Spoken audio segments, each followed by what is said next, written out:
good afternoon, good evening, good morning, wherever you are. We're glad you're with us. I'm Janice Kaminer-Resnick, and on behalf of our leadership team, the Honorable Mel Levine, Zev Yaroslavsky, Rabbi Ken Chasen, and Caroline Kelly, I'm pleased to welcome you to today's program.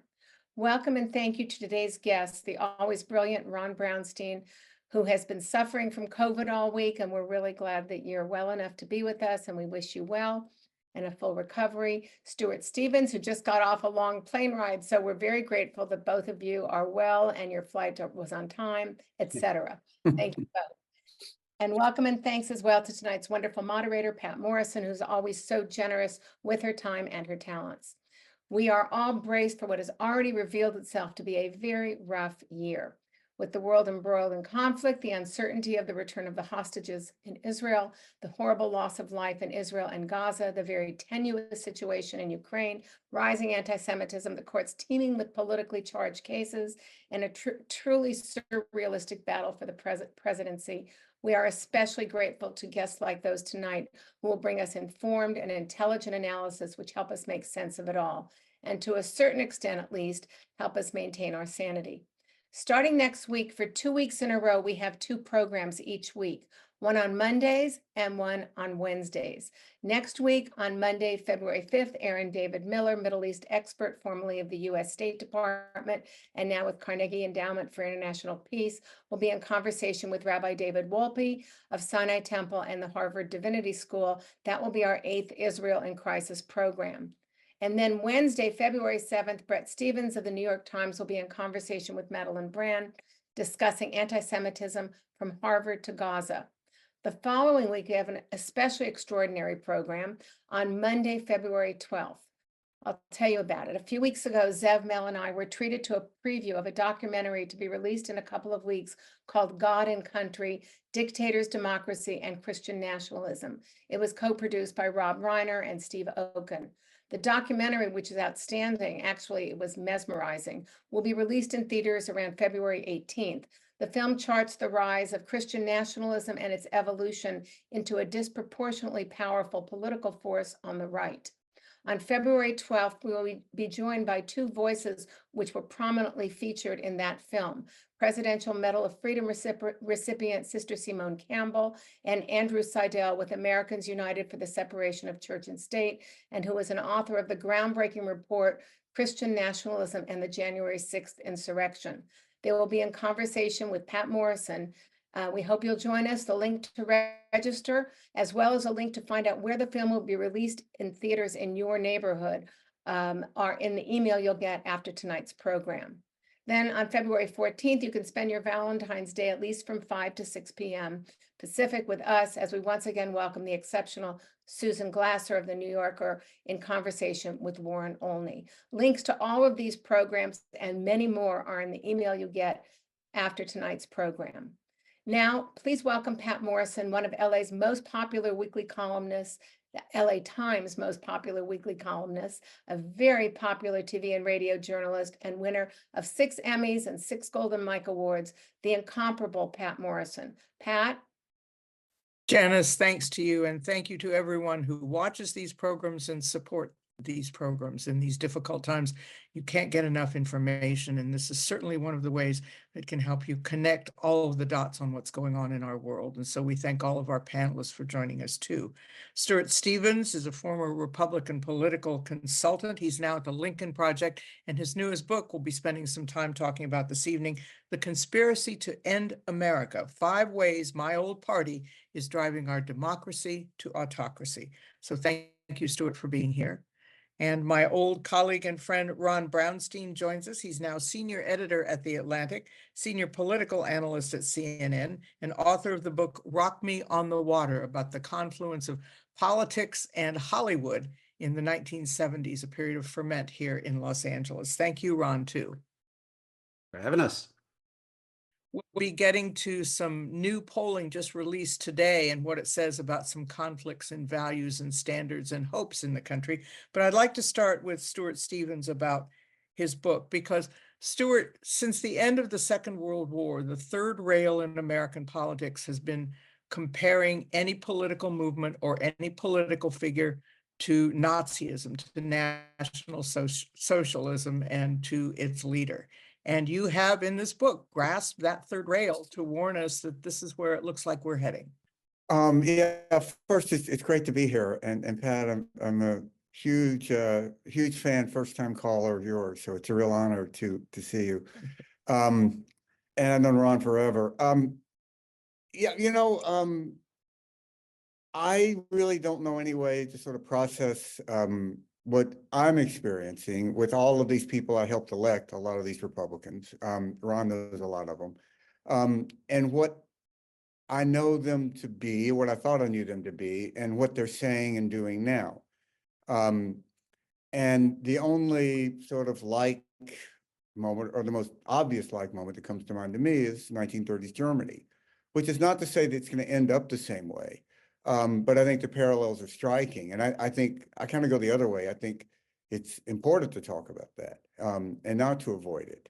And I think there are many parallels. There are phrases that Mitch McConnell has spoken that are exactly like Franz von Papen, who did really more than anybody else to usher Hitler into power, the Prussian aristocrat who, when he said that we could control Hitler, which is, pretty much exactly what Mitch McConnell said.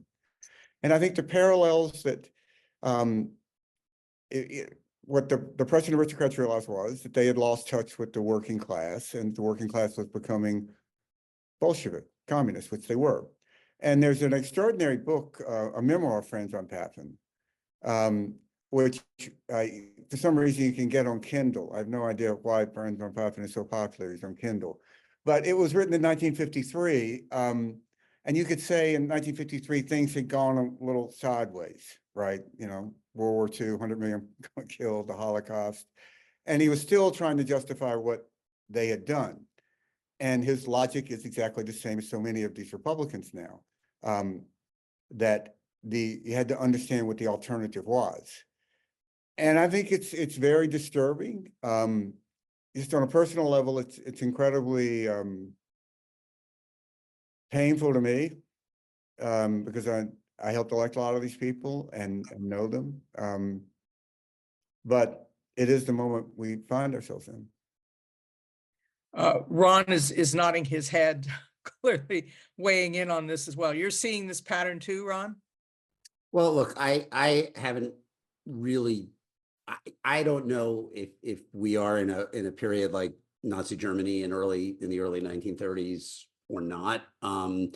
I've certainly read and studied a lot about Nazi Germany in my life, and there is one undeniable parallel, which Stu was highlighting there, and which students of autocracy, people who study the democratic backsliding and erosion around the world, will tell you is more often than not the critical variable in which societies preserve democracy and where it is the most threatened. And that is, what is the posture of the center-right party toward radicalism on the right? And in the cases where the center-right party has stood for democratic norms, those tend to survive. And where they have made the judgment that they can ride the tiger or benefit from the tiger, or I think increasingly in the Republican Party, it's not even a question of benefiting from the tiger, it is surrendering to the tiger and accepting it.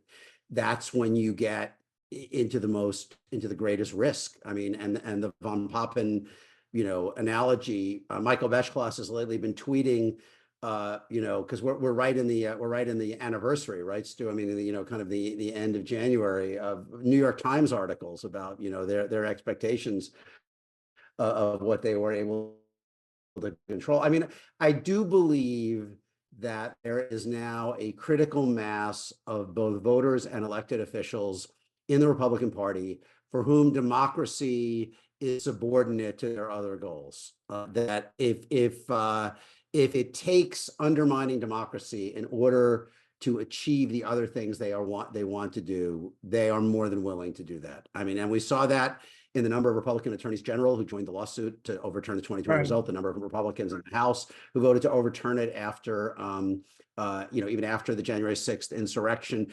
We see it in the lockstep defense of Trump on all of these allegations against him. So I guess I am still in the camp that, that comparing things to Nazi Germany seems extreme to me, but not in this way, where essentially when you have the center-right party saying we can harness or benefit from radical right extremism that undermines democracy, countries find themselves in very deep water very quickly.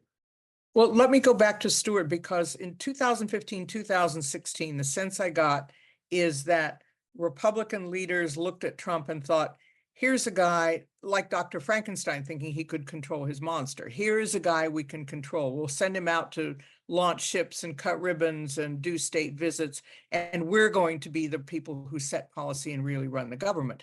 Now it seems different because Trump, it seems, and people like Stephen Miller, who are still with him, are the ones who are dictating to the old Republican leadership that is still in place, in power, like Mitch McConnell. This is the way we're going to do it. Yeah, I mean, I would have been part of that old Republican establishment too. I mean, I worked for Bush. Look, I don't think we've seen anything like it, certainly in modern American political history. I would argue not in American history, probably. I think it's a complete moral collapse of a party. If you take someone like Tom Cotton, which I find myself oddly thinking about lately, Tom Cotton, senator from Arkansas, he's sort of an odd guy, but he's not a stupid guy. Went to Harvard, Yale, was in the military, was the real deal, Ranger School, did combat, and put out on January 6th one of the strongest statements denouncing Trump and denouncing what was happening. He has spoken and written eloquently about the essential need for Ukraine to triumph in this fight. And yet, about 10 days ago, he put out a sort of North Korean style endorsement of Trump. And I just asked myself, like, why? What is in it for Tom Cotton? Why is he doing this? And I really can't figure it out, but he is doing it. He's not, people say, well, they're afraid of a primary. He doesn't have to worry about a primary. And there's also, there are a lot worse things than not being a US senator. So you lose a primary.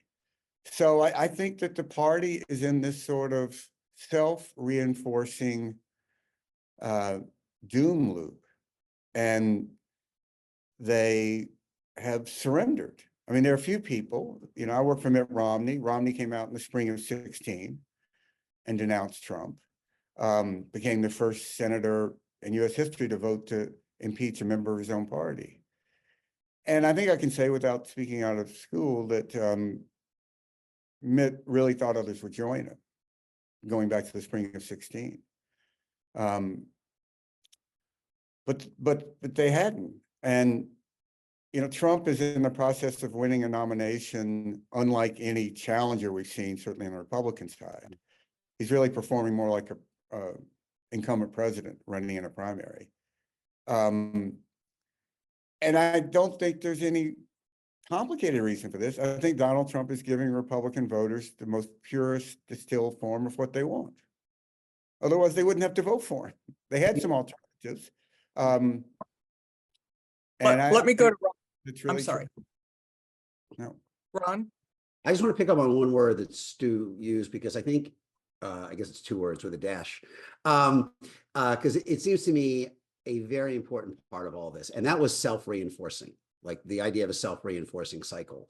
The argument from so many Republican elected officials is that they can't call out Trump's even his worst excesses because the base is with him.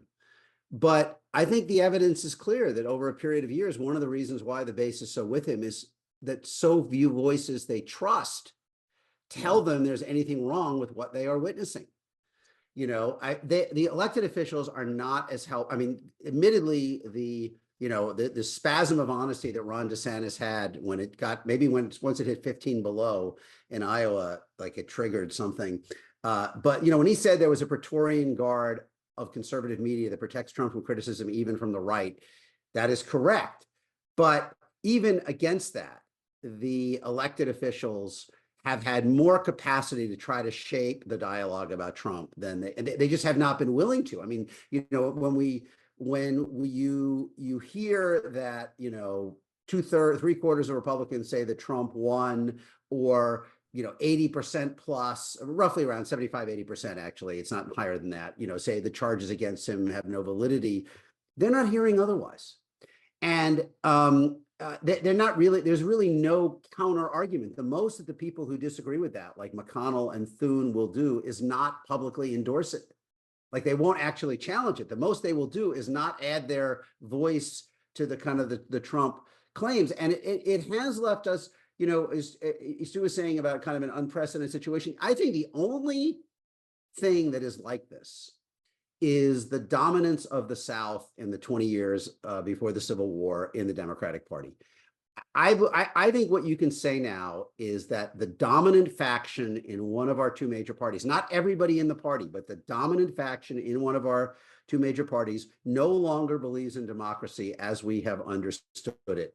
And that was very much the case in among the Calhoun era Southerners who understood they were a minority and wanted to run the country from a minority position and did not believe in democracy as we had practiced it even to that point. I think we are in in some ways the situation is worse because their goal, the South's goal in the 20 years before the Civil War, was mostly negative. It was to be left, mostly to preserve slavery, although they did want to extend it. Here, you have a Republican Party that is looking through every possible mechanism to try to impose its set of values on the entire country without majority support for that, and using every chink in the constitutional system, every little crack in the constitutional system that enables minorities to have outsized influence. That's what we are seeing. And that's what I was saying before, like, they've gone from looking at Trump as someone that they could control or to try to squeeze the benefits from, like, they're now part of the project. Like, it's like, Right. it's gone beyond where it was. Because it's now kind of, it's now accepting the project of, well, if eroding democracy is what it takes to do the other things we want to do, we're okay with it. Yeah, I just wanted to go back to Stuart on that point, because Stuart, you had listed some points apropos of what Ron was saying, that these forces that are in some kind of synergy to make all of this happen, like the propagandists, the financiers, legal theories to legitimize action, shock troops, and I would add general distrust and misunderstanding of government. And so if you could run through those and give us a sense of who's playing on this team. Yeah, that's really why I wrote this book, because it occurred to me that, one thing about democracy fighting the autocracies is it's not an obscure subject, and there's brilliant work that's been done, and lots of really brilliant people have studied this and written about it. And there's sort of 5 recurrent elements that keep reappearing when this happens. And they are, well, first, the acceptance by a major party. I mean, the Republican Party, I think, is no longer a traditional American political party. It's an autocratic movement. I mean, think about it. This election is not going to be like any election we've known between two parties with different ideological views. It's between one party that believes there's a legal president, and one party, the majority of them, believe they have an illegal president. So when you see Republicans say that they're concerned about democracy, what they mean is they're concerned about returning the guy who lost the election, because that's their view of democracy. So that's been embraced by the Republican Party. I mean, the official platform of the Republican Party as of 2020 in the convention is to be for whatever Donald Trump says. And you had to be involved in these platform fights to understand just how insane that is. I mean, you could argue the platform fights meant a lot to the people in the room and nobody else, but they meant a lot to the people in the room. And for that whole party to roll over and just say it's whatever Donald Trump wants to be, it's just breathtaking.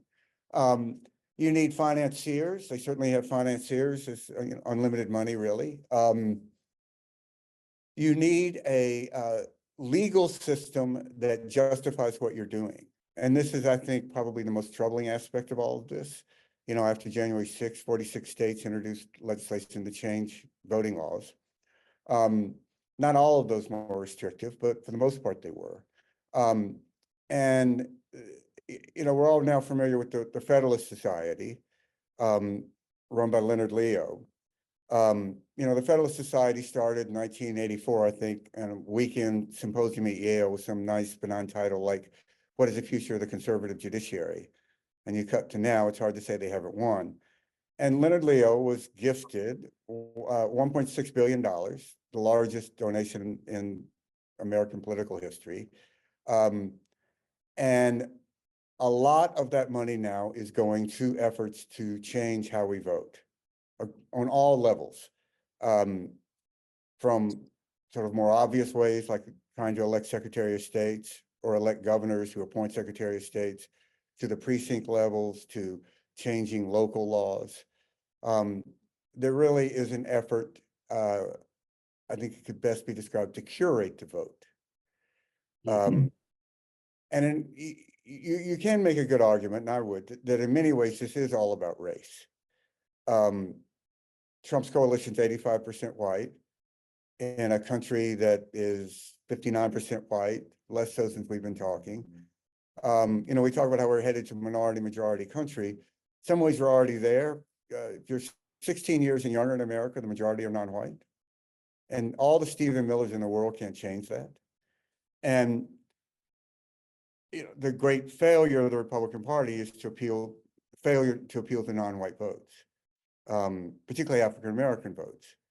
So if you go back to Eisenhower, second term, he got 39% of the black vote.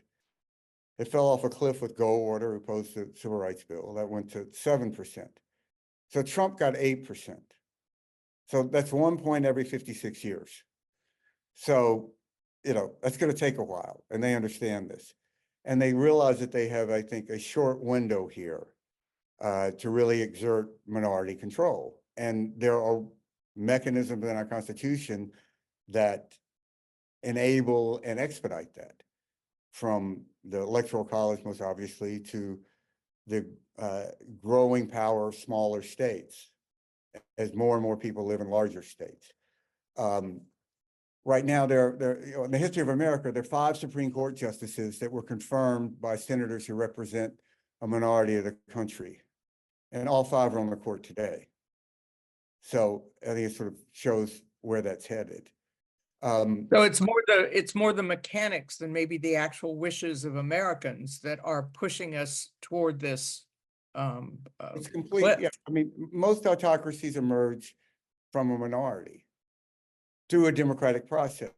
And one of the constants of autocrats is being able to use the privileges, rights of a democracy to end that democracy, which is what Ron was talking about. Which is what happened in Germany in the 30s as well. And it happened to a large degree in Hungary. There's a reason that the Republican Party has fallen in love with Viktor Orban. He really is a closer model to what they want to become. And so the other two, you need shock troops, which certainly they have. Mm-hmm. We saw that. And you need propagandists, which they have an entire universe, entire ecosystem. In many ways, shock is just the tip of it. In some ways, the more establishment part of that. Let me go to Ron with some of these recent poll numbers and some of your insights about, for example, your point that a few precincts, a few neighborhoods may end up deciding this election. Associated Press today, 56% of people are dissatisfied or somewhat dissatisfied with Biden. These polls are all over the map. Bloomberg, more than half of swing state voters say they would not vote for Trump if he is criminally convicted. And the Quinnipiac poll today, Biden at 50%, Trump at 45%, which goes to what you were talking about the mechanics, the swing neighborhoods, because we've seen Republicans again and again win a White House without winning a popular vote in this century. Yeah. Well, obviously the polling right now is all over the place. But I would say there are a few North Stars. And to me, the biggest anchor of all of this is that there is not a majority of the country that wants to live in the America that Donald Trump is offering. I think the evidence of that is unequivocally clear. And there's not a majority that affirmatively wants to elect Joe Biden to another term. They both out of disappointment in his record, which some of which may improve over the next year, but also independent of that, the sense that he's too old for the job, whether that's fair or not. I sound like Nikki or Haley, rightly or wrongly. But the belief that Biden is too old, I think makes it unlikely that there will be a majority that will go into the voting booth affirmatively excited about providing him another term. And so we are left in a situation where, there are going to be double negative voters who will probably decide this thing. Turnout obviously matters a great deal, probably more than swing voters in modern politics. Stu worked on the 2004 campaign, which was famous, renowned. Matthew Dowd and Karl Rove and probably Stu and Russ decided, and Mark McKinnon decided for the first time to spend as much money on mobilizing the base as reaching swing voters, and politics has moved more in that direction in the 20 years since. But I do think that, that there are, the likelihood is that Joe Biden will not be at 50% approval even by election day. Stu worked in the 2012 campaign where Obama didn't get there until October of 2012. I'm not sure Biden will ever get there, which means there are going to have to be an unusually large number of people who disapprove of the incumbent president, who vote for him anyway because they find the alternative unacceptable. And that is exactly what we saw in 2012. In 2022. In these key races, Democrats won in the states they're going to have to win in 2024 in Michigan, Pennsylvania, Wisconsin, and Arizona, precisely because an unusually large number of people who thought that Biden had not delivered for their interests still would not vote for the Republican alternative because they considered those alternatives, all of whom were linked to Trump, a threat to their values and their rights and to democracy. And if there is a path for a second term for Biden, which I think there is, I think that's what it looks like. And I would just say, finally, the clear implication of that to me is that if Biden wins a second term, his coalition will be more upscale than it was the first time. Why is that? Because I think that both positive and negative. The negative is that inflation is simply more of an existential challenge for people living paycheck to paycheck than it is for a lot of white collar America, where it's an inconvenience, a frustration, but not like kind of a mortal threat to kind of daily life. And second, I think all of the arguments about rights, values, and democracy land with more force in upper middle class America. And I think that, Biden has the potential to do even better this time than he did in Oakland County and Kent County in Michigan and Montgomery in Delaware, in Pennsylvania, and certainly Dane and the Wow counties outside of Milwaukee. And he will probably need to, because the matching what he did among non-college voters of all races is going to be hard for him, I think. So that's kind of like, that basically the model for how he wins is not esoteric. It's what we actually saw in 2022, which is not, it wasn't like in Michigan, Pennsylvania, Wisconsin, and Arizona, where Democrats won the governorships and the Senate races, except for Wisconsin. It wasn't like people there were more satisfied with the economy or more up or more positive on Biden's performance. They were as negative as they were anywhere else on those. But enough voters who were negative on the economy, who were negative on Biden, still voted for Whitmer and Shapiro and Evers and Kelly and Hobbs, because the Trump aligned alternatives were simply unacceptable to them. And I think that's how he wins, if he wins. And Stuart Stevens, on the opposite end of that, the opposite voter end, one of the Cheneys, I don't know if it was Dick or Liz, said that we are sleepwalking toward dictatorship. There are people who are rushing toward it with open arms. Some of these Trump supporters who think that it's fine to deal the way Trump wants to with brown people, to think that it's fine to stamp on Roe versus Wade and reproductive rights. They're happy with that as long as we go back to the 30s again, the trains run on time. Yeah, I think if I were in the Democratic Party, God help us, I would wake up every day trying to get in a culture war for exactly the reasons that Ron is saying. Because I think that one of the unifying factors of Trumpism now is an uncomfortableness with the modern world and a sort of anger toward the modern world. So this is how the Republican Party, Which they express on their cell phones. which yes, and I mean, think about it. The Republican Party got in a fight with Nike and Colin Kaepernick. What happened? Nike made $9 billion. They even got in a fight with NASCAR over banning the Confederate flag. So you're in the Republican Party and you're like in a culture war with NASCAR, and now they're in a culture war with Taylor Swift. I mean, so their way to fix having a guy who, a jury has found liable of sexual assault that a judge calls rape, their way to fix that is to get in a fight with the most popular female entertainer of the modern time. It's lunacy. It's absolute lunacy. And I don't think that that is where the country is. Biden's best group in 20 were under 30 voters. He won those by double digits. I think in the Lincoln Project, what we focused on are exactly these college-educated Republicans, who enough of them went to Clinton right after the Comey letter to win it for Trump. We call it the Bannon line because Steve Bannon said early in 20 that if the Lincoln Project could get 3 to 5% of Republicans to vote for Biden, it'd be a real problem. I think that Bannon line has expanded now for a lot of reasons. Most obviously, the Dobbs decision, and there are these groups of voters that we've identified that we call Dobbs dads and moms, who are not militantly. I mean, they really don't think of themselves in any way as pro-choice activists. Only about 55% of them really would call themselves pro-choice, but they see it as an encroachment on liberty, and they see something basically that they thought was a right being taken away. And there's something about that that's very disturbing. On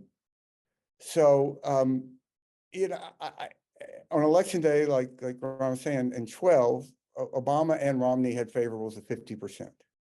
I don't think we'll probably ever see that again, at least not anytime soon.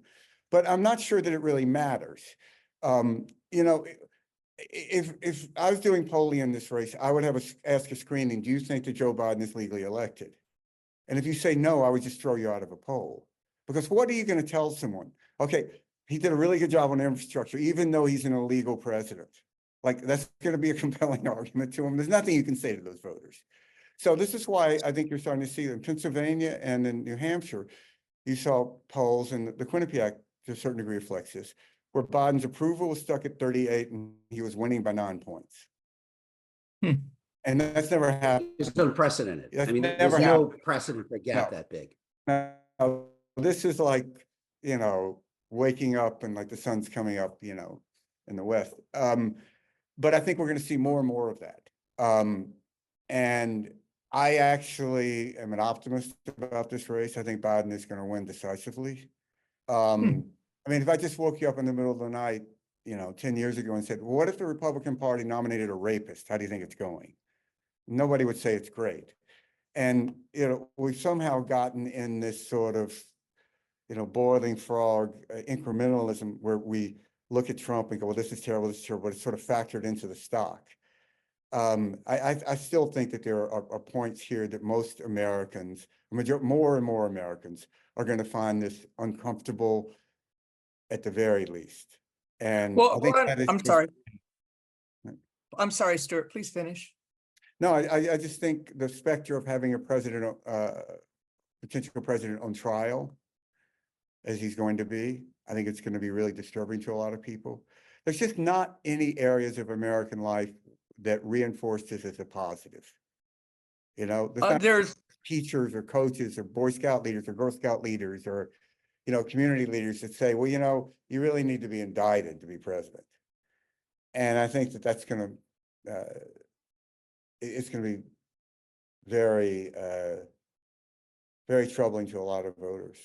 But beyond just that, voters being troubled by this, and maybe more so as the trials proceed, is you see some examples of Republican governors siding with Texas Governor Greg Abbott in defying the Supreme Court, the United States Supreme Court, on whether the Border Patrol can patrol the border. You have the Oklahoma Republican Party censuring its own Republican senator, Senator Langford, for daring to work with Democrats to come up with a border deal. So you have within the party already this kind of poison factionalism that may in years to come end up being its destruction. So I was going to ask Ron and then go back to Stuart, if I may. Yeah. Well, look, you know, as I have written for the last several years, I believe the red states are trying to build a nation within a nation. That the macro trend in American life, from at least Brown versus Board of Education through Obergefell, roughly, was to nationalize more rights. People talked about it as the rights revolution, and the combination of Supreme Court decisions on contraception and abortion, one person, one vote, Civil Rights Act, Americans with Disabilities Act, Voting Rights Act, Title IX, were to raise the floor of rights that were available in all 50 states and to diminish the freedom of states to impinge on those rights. And that we are seeing now over the last 15 years, a concentrated effort, multi-front effort involving the Supreme Court, involving the use of the filibuster, and then involving incredibly aggressive legal maneuvers in the red states to roll back rights on voting, abortion, LGBTQ rights, classroom censorship, and to build, in essence, as I say, a nation within a nation, but to use the control of the red states to try to control national policy from below. And that's what you really see on immigration, because what's happening in Texas is the most extreme version of the attempt to control immigration policy, which has been a, the courts have an enormous deference to federal preemption. Even this Supreme Court in 2010, post 2010, on the Arizona ruling, underscored the federal preemption, federal primacy on controlling immigration. And you know what, as I said before, I mean, I think that to Stuart's point about the uncomfortable with modernity, I mean, I've said that our politics are now a coalition of restoration and a coalition of transformation. The people in places who are comfortable with the way the country is changing are now the Democratic parts, and the people in places that feel most marginalized and aggrieved by the way the country is changing is the coalition of restoration. And the goal, I think, that the principal fuel that now binds together and energizes the Republican coalition is, in essence, reversing the changes, which can't be reversed. I mean, you can stop all the immigration in the country and we're still going to become minority society. I mean, you can't, 20% of Gen Z identifies somewhere on the LGBTQ spectrum. You can do what Ron DeSantis did today and say you don't exist in the driver's licenses. I mean, he literally erased the ability of people to change their gender on their driver, but you can't make any of this go away. But that is the fight that we're in, and I think that one thing that is really important to understand, and I'll just leave on this point. I wrote about this in our special issue in the Atlantic, is the extent to which Trump is talking about using federal force and federal authority to impose on the blue states the regime that is settling over the red states. I mean, it's not only a question of a national abortion ban or a national ban on transgender kids in sports or a national ban on gender affirming care for transgender minors or a national Don't Say Gay bill, which Mike Johnson has co-sponsored. We're talking literally about the use of force in many cases. Like, just to take one example, Trump is talking about the largest deportation program in history. And one of the ways, Stephen Miller, who you mentioned before, has explicitly said that how can you do this? How can you deport millions of people? You don't even have the person power to do that in the federal government. Well, one of the ways they want to get around that is by requisitioning National Guard troops from sympathetic red state governors and sending them into blue states over the objections of their governors.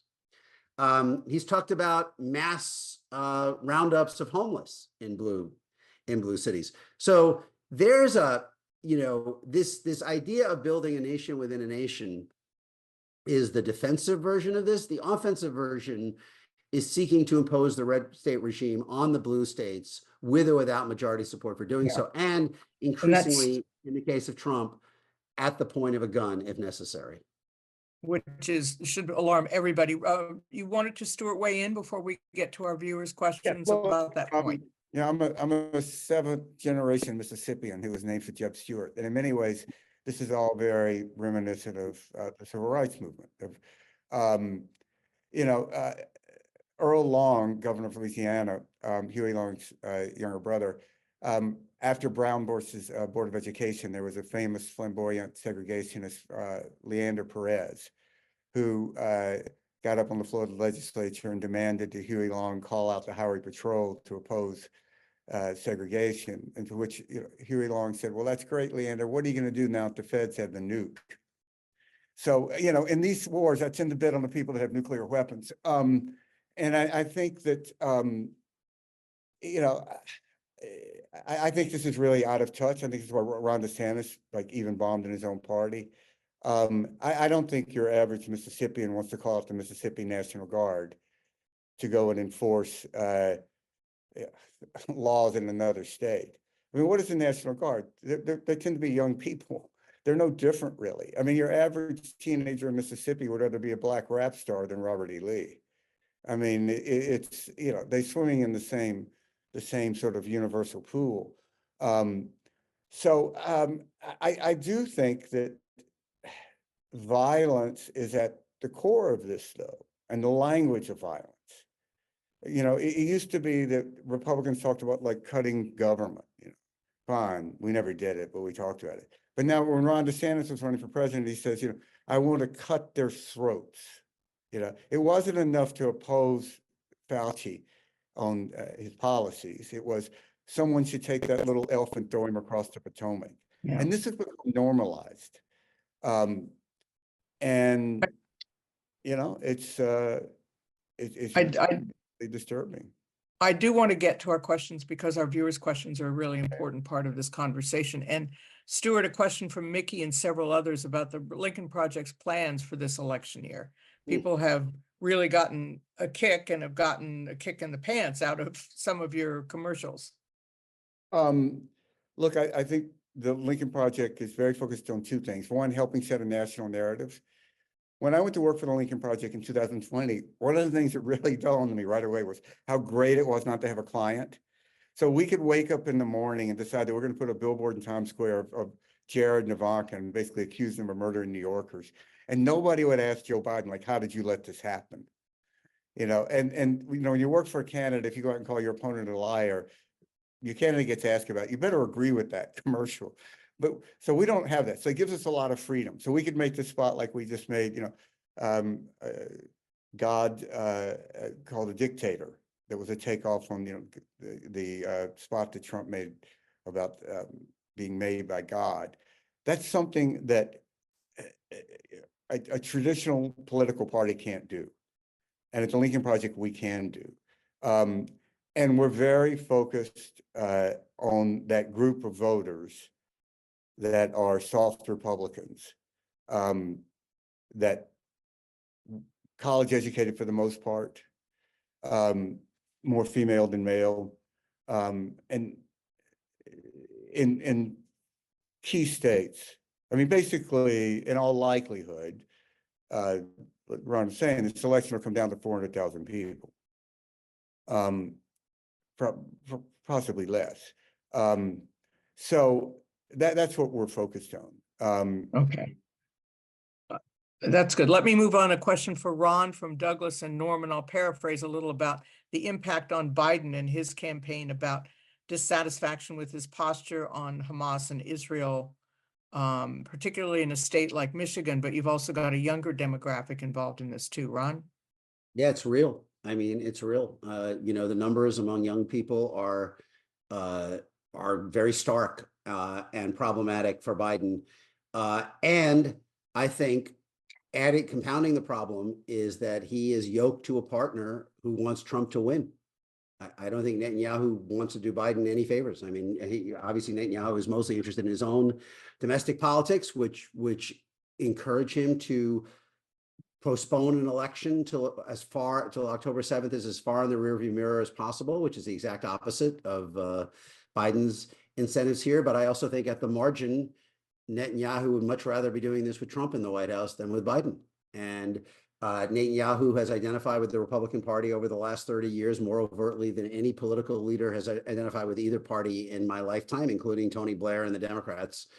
And so I think it is a very difficult situation for Biden. And at some point, he is going to have to separate him. I think there will inevitably come a breaking point, because I don't think the track he's on is sustainable in terms of Biden's own goals in the region and his own political imperatives to stay in this level of what he describes as bear hug with someone who does not have his interests at heart, to say the least. Stuart, a question for you. What if Biden were to win, what would we expect from the Trump MAGA people? Another January 6th, many January 6ths? Yes. I don't think that, Trumpism is really about Trump. I mean, it goes to the point that Ron was making earlier about the collapse of the party, about how the party has enabled Trump. If Trump loses, the blame will be on the messenger, not the message. It will be, we shouldn't have elected a guy that had these criminal problems. So we need a better version, which is what Ron DeSantis was trying to be. I don't think that there's anything inside the Republican Party that is going to be self-correcting until they lose more elections. Say, what are you going to do about this? I don't think it's really complicated with that. You have to defeat these Republicans, and over and over. And I say that as someone who spent almost 30 years working in the Republican Party. That is the only way the party is going to change. I mean, this is a party that doesn't have room for a Cheney. So just wrap your mind around that. And there's no line that they can cross. I mean, if you think about it, Donald Trump organized to a large degree, incited a group of people that came into their workplace and tried to kill them. So, and then they didn't vote to convict him. So if you're okay with a guy that sends people into your workplace and tries to kill you, what do you think is to be some policy point he's going to place? I don't know. That's too far on immigration. No, they're completely in. And, these extremist movements which the Republican Party has become increasingly have purity tests, which is what you were talking about, that it's going to become more and more pure. And eventually it will spin itself out, hopefully. But I don't think it's irrelevant to look like at the Red Guard or Khmer Rouge. They become more and more and more what they are, because you have to prove yourself. So DeSantis again tried to run to the right of Trump. And eventually, if we can hold on to democracy, I think by 32, that's probably the best chance to maybe have a sane Republican Party. Pat, can I add Long one way thing? out. So, yeah, really quickly, Ron, because we have a lot of questions to get to. I just want to jump in. Stu's point about the Republican Party probably not going to change until it loses elections is certainly right. Loses more elections, loses them more definitively than they have been. The people who really have that in their hands are the voters he's talking about, are the soft Republicans, because, no matter what poll, no matter what question you ask, somewhere 20 to 25% of Republicans consistently say they understand that what Trump did after the election was wrong, that he's a threat to democracy, that the cases against him are legit. In the exit polls in Iowa and New Hampshire, a quarter of Republicans said he would not be fit to be president. They are not enough to control the party, obviously, but they are more than enough to marginalize the Trump movement if they were willing to vote against it. And so far, the negative partisanship, the hostility to Democrats and to Biden and what he's done has outweighed that. But it really is in their hands. They still have enormous leverage to change the direction of the Republican Party by saying no to this version of it. So far, they haven't. We'll see if that changes in 24. And here's a question for Ron too, that it kind of plays off what you just said. Shalom wants to know about third-party candidates taking votes away from the Democrats, the effect of that. We just read today that a Trump supporter had been giving money to Robert F. Kennedy Jr.'s campaign. So clearly there's a lot of play going on in this third-party notion. And we saw its effect in places like Michigan in the 2016 elections. I think any third party helps Trump. I know there's different analyses of like, so who supposedly takes more votes from. The reality is Trump cannot get to 50. He cannot get close to 50. He's never gotten to 47. The lower the winning number, the better it is for him. So I view every third party possibility as fundamentally benefiting Trump, because he is going to have he's going to have more difficulty. The closer the winning number gets to 50, the harder it is for him. This is why everyone here on this call should not support no labels, because there's been no labels candidacy will elect Donald Trump. Stuart, a question for you. Is there a point where George W. Bush will speak out about all of this? If not, why not? And if he does, would it matter? To take that in reverse order, I think it would matter.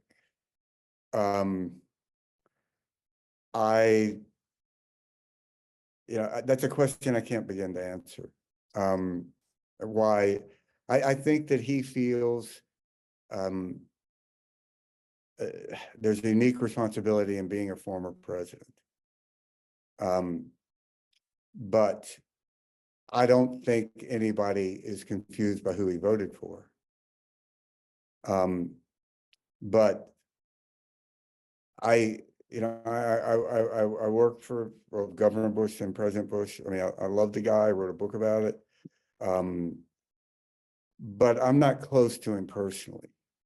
I don't talk to him about these things. So I really couldn't speak to that. I don't know. I hope he does.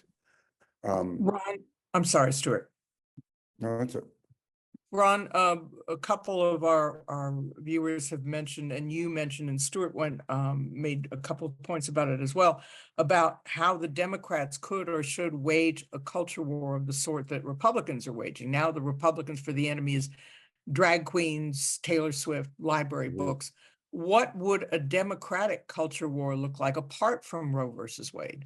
Yeah, well, I think it is essentially, first of all, the economy, wages are rising faster than prices. The Fed, even though they punted today, are probably going to cut interest rates in 2024. Biden's position on the economy will look better than it does today by election day, I suspect. But I suspect that even if it does, he will still trail Trump. I think on election day, more people will say they are confident in Trump than Biden to manage the economy, which means the only way he is going to win is through some version of cultural values and democracy and rights. And it really is a, kind of the unifying theme is threatening democracy to impose the minority views of one segment of society, conservative white Christians, on everybody else.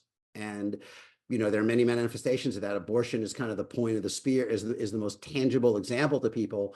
But book banning was powerful for Democrats in 22, and we hear Biden and Harris talk about it intermittently.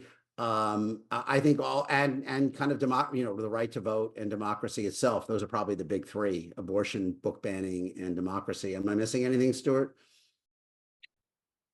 Well, education, which is part of book banning. Somehow Republicans have decided that higher education is a gateway drug to socialism, which I think about every time I go to the Ole Miss Alabama game. It seems a little wrong. And I think that, one of the biggest mistakes DeSantis made was banning AP courses. I mean, who do we know who has kids that doesn't basically organize their life to give their kids a better education? And, when you start doing that, it's just contrary to what people want. And I think that anti-intellectualism manifests itself with tragic results with COVID, where all of a sudden, listening to a doctor was ideological choice. which is why a lot more Republicans died in COVID than Democrats. But it's, you know, there's one thing is hate is exhausting. And to be a Republican now really requires you to be involved in some sort of ongoing emotion of hate and anger. And, you know, that runs contrary to most people who win presidential races are the most optimistic candidates. And I still think that that element is there in America. And I think that that is going to be increasingly a problem for Trump and the contrast with Biden. Well, will that fever burn itself out before it kills the patient?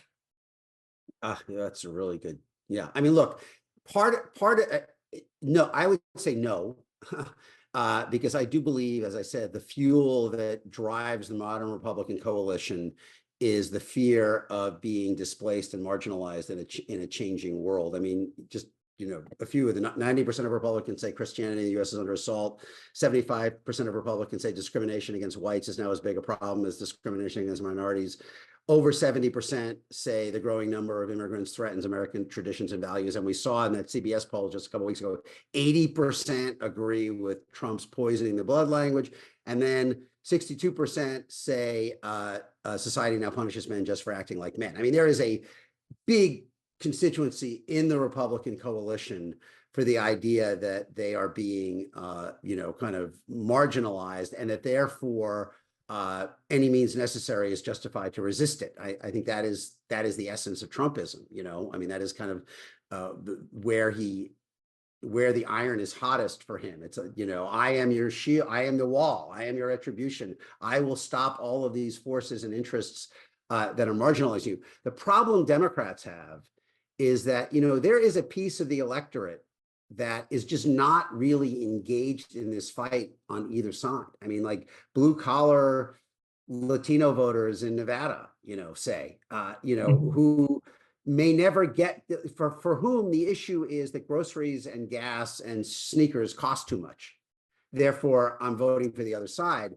And that's why as I said before, I think the kind of work that Stuart and the Lincoln Project does is so important, because the likelihood to me is that Biden is going to have to make up upscale for some losses among blue collar people who just do not relate to any of these arguments and are unhappy with how much things cost. Okay, I'm going to stop you there because each of you will get a minute. And I know you're television professionals, you know how long a minute is, to give us a little bit of something upbeat to end on. So Stuart, if I may start with you, a little bit, something hopeful for us to cling to. Look, I think that's easy. I think the hope of America are a combination of younger voters and immigrants. America has a history of being saved by immigrants and being saved by younger voters. And I think when you look at the voters, you know, all our lives that Ron and I were in politics, there's a truism that younger voters don't vote in large numbers. And that's proven to be absolutely not true. And that I find extraordinarily hopeful. And I think that these cultural wars that Republicans are waging now is completely toned, that they don't even understand it.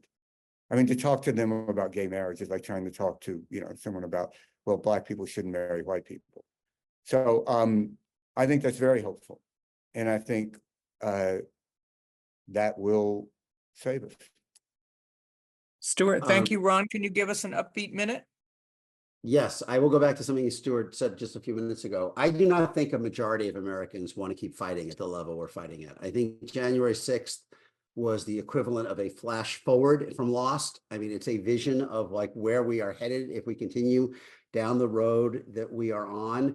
And I think one of the reasons why Biden has a chance to outperform his pretty weak approval rating is because there are enough people who simply do not want to live in a country as riven with conflict as they understand Trump to be offering.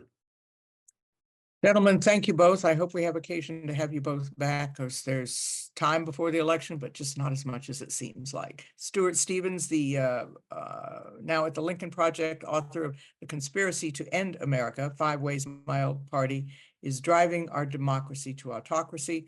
Ron Brownstein, you can read him in The Atlantic and watch him on CNN. Gentlemen, thank you both so very much for being here this evening.